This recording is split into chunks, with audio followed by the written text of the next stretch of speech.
When certain politicians and the media use the term muscular liberalism, that's just another word for racism and Islamophobia.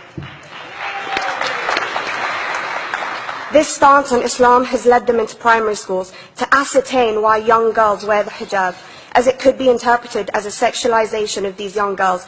I say shame on Ofsted for victimizing young girls, for choosing to wear religious articles of clothing. There is no such measure made for other religions or other articles of religious wear. This stance has other ramifications. It signals to the British public and emboldens groups such as EDL, BNP and other fascist and racist groups that women are oppressed by Islam, are made insubordinate to the men that supposedly forced them to wear it, and that it is the job of the British state to liberate us. We reject this imperialistic saviour thinking.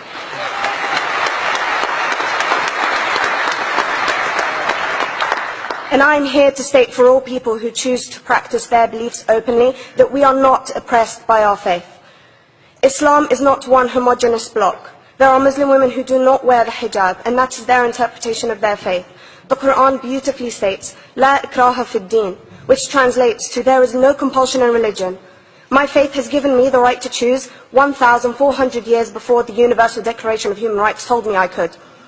A fun fact for you, conference. My dad didn't want me to wear the hijab. I chose to. Those of faith, thank you.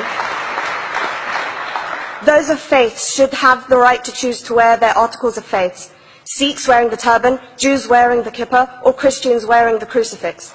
Practicing my right to freedom of expression through the hijab empowers me and other women like me to know that we are able to make decisions for ourselves. Through the hijab, women like me feel empowered to overcome the social expectations of sexualization that is relevant and has currently resulted in many cases of anxiety and worse. I can speak for myself and others like me. At school, I was able to focus more on the thoughts that were running through my mind than how good I looked to the world. The NUT has supported a woman's right to choose when it comes to pregnancy. I want conference to support my right to wear the hijab.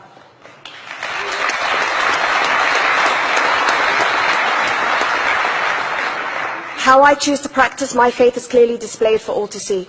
This makes me the target of hate crime. The level of racist attacks on Muslim women is disproportionate to any other oppressed group in British society because we are an easy target.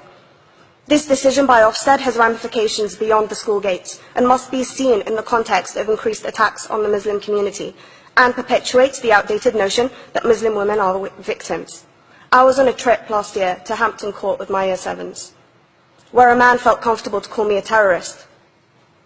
As a Muslim woman, I'm not a victim, so I challenged him. He denied it. I'm sure you've heard of the Punish a Muslim Day. It's been spoken about a few times already this morning. And as a Muslim, I'm actually quite optimistic. They're trying to limit it to one day. That's 364 less than normal.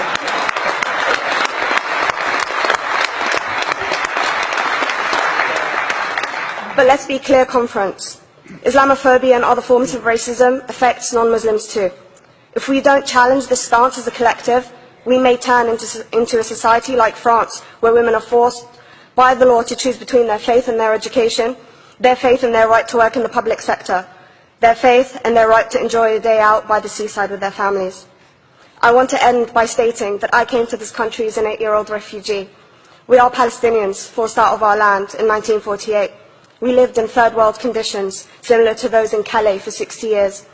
Here, I received the support I needed to study law at university and become a secondary school citizenship and PSHE teacher and a school rep. An injury to one is an injury to all, and I want to thank the Union for its stance on all oppressed groups, in particular mine, Palestine. Thank you, Conference. Thank you, Latifa.